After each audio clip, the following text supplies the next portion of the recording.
Previously, we had our own little contractor list trying to share referrals and references. We had a buy-sell list for people trying to sell bicycles and everything. We even had an email loop for trying to let people know about criminal activity. Well, one day I was looking for some neighborhood watch information, and I came across Nextdoor, and it was perfect. It was everything we were trying to accomplish all rolled into one easy to use website, and it's just gone crazy since then. We have almost 70% participation in our neighborhood. Everybody loves it. At that point, we were considering using Facebook as a tool, but Nextdoor had everything that Facebook didn't, and it was secure, so we felt like it was a much better option for us. For us, where a resident might see something suspicious, they'll hesitate, no matter what we tell them, they'll hesitate to call 911. But with Nextdoor, they don't hesitate to go ahead and post anything and everything. And because we have access to the surrounding neighbors, we can get the word out real quick. And I think that really has made a big difference in keeping people alert. When you live in a great neighborhood, it's easy to become complacent and think, oh, it's not going to happen to me. It's, our neighborhood's safe. But the reality is that crime happens anywhere, anytime, to anybody. And Nextdoor, I think, has been a great tool for us to keep everybody alert and aware of those possibilities. And the fact that we can now communicate directly with the city, I think, is going to be great. It's just going to be so much more helpful and keep us all safer. So I appreciate the opportunity for us to have that connection.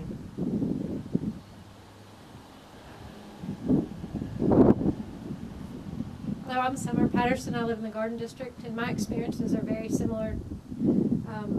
We've enjoyed over at least 2 years within the Garden District being a part of it. And at first, I was reluctant to have yet another account to check. Nextdoor is much easier to check than all the other social media things I've got going on. I can streamline into direct communication on the topics that I want. We don't have, your Aunt Martha from another state clogging up your news feed. It's all pertinent to your neighborhood. And I also look forward to being able to directly communicate with Bonds and the police department, and knowing that they're watching but not in on our personal information, but just looking out for our safety and well-being and making the communication more direct to us and to them. Thank you so much. Thank you. Robbie, thank you for coming back east, stopping before you got to Georgia, though. This is a classic example of not the mayor's office, not the city council. David Burkett's here from the city council. We don't always have the great ideas.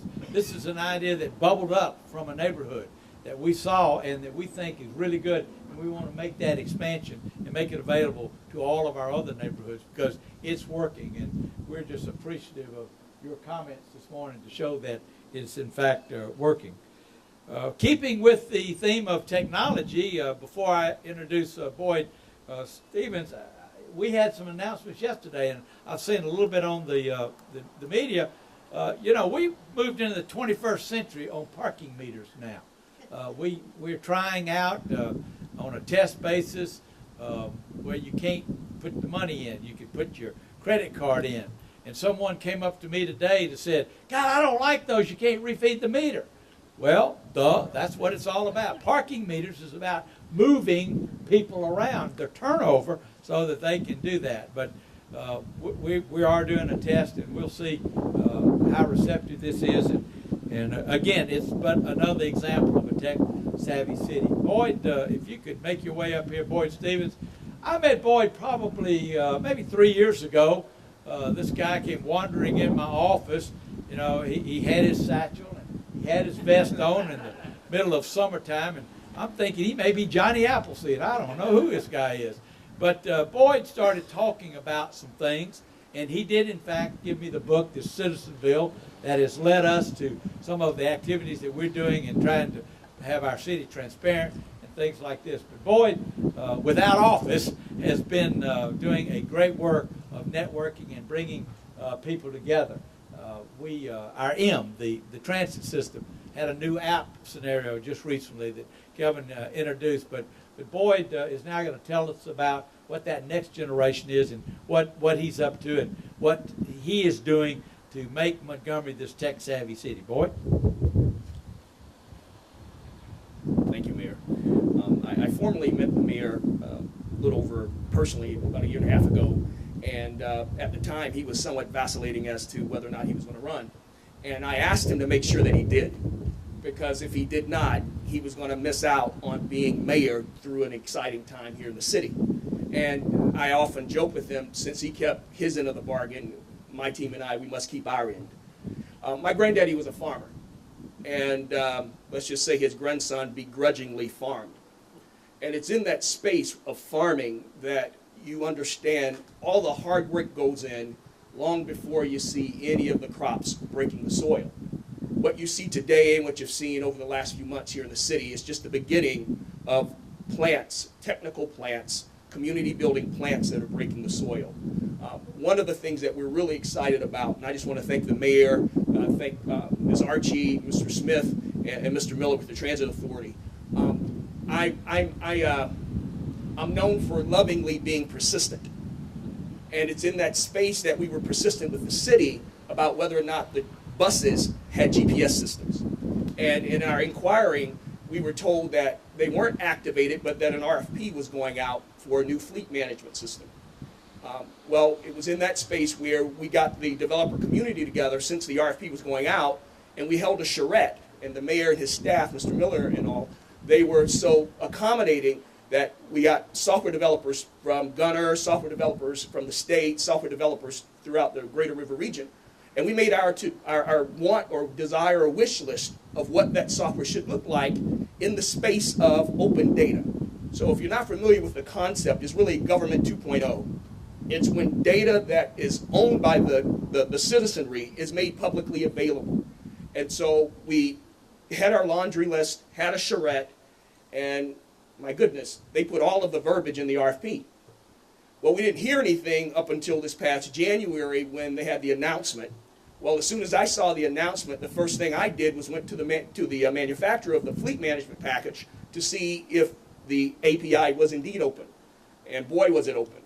And so we've been kicking the tires for the last number of weeks.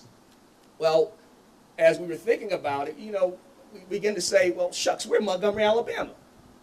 And we have an international history as it relates to transit systems. And so we reached out to the manufacturer and said, hey, look, what if we just made this a launch event where we formally launched the API under the guise and under the banner of Montgomery, Alabama. This happened to be the 60th year of the Montgomery bus boycott, and then the ball started rolling. So on the 17th, with one of our partners, Stamp Idea Group at the Ampersand co-working facility, we're going to have a launch event of the Open API, where we bring programmers from all across the segments of the city, and we're going to have one of the Transloc, the manufacturers, engineers, walk the developer community through that API. So what drives this? It's making this data available to all citizens of Montgomery, so that the folk who are actually using the transit system, they can leverage the power of the technology. And who knows where it's going to go? Actually, it's going to be the gift that keeps on giving. Because what we're talking about now is, since Montgomery is so historic, and since the Montgomery bus boycott is so internationally known, we're really in the early talks about having a national hackathon where people come from all over the country to hack against this data or write programs against this data under the banner of the Montgomery bus boycott. So those are some things that we're working on now. In addition to that, as the mayor said so well, there's always has to be a business element. We've prepared to launch our next round of business development training courses. They formally begin on the 3rd of April. And I guess in the spirit of, I have a reputation of under-promising and over-delivering. So with that, I'll simply say that the other things we have on the docket revolve around workforce development, talent development, coding academies, and those wonderful things, specifically leveraging some underutilized talent that's in our community. I'll just say that the vast majority of that underutilized talent is of the female gender. So we're really going to be focused in targeting that. And then finally, the city has been so kind, along with the Chamber of Commerce and along with other partners, to create this thing called an internet exchange. Now, in my community building efforts, what gets lost in the fray oftentimes is how I feed the family. We're network engineers. So when the mayor and the Chamber of Commerce and others mentioned an internet exchange, we silently got superly excited because we know what that means. And so what's kind of rumbling under the surface is leveraging the internet exchange to do something that people have been somewhat shy talking about because they never felt they could deliver it. And that's offering high-speed internet for all of the citizens of Montgomery. And we think we have a plan, a way to pay for it. We think that we have a strategy. But again, we're going to under-promise and try to over-deliver. But thank you for your time, and we appreciate you.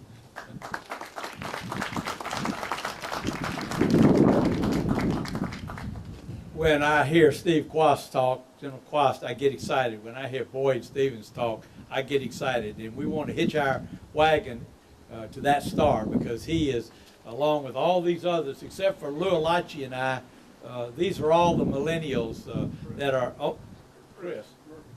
Well, he got a little gray hair. But these are the kind of individuals, and I look around at people that are with our organization that really are stepping out, you know, taking these risks.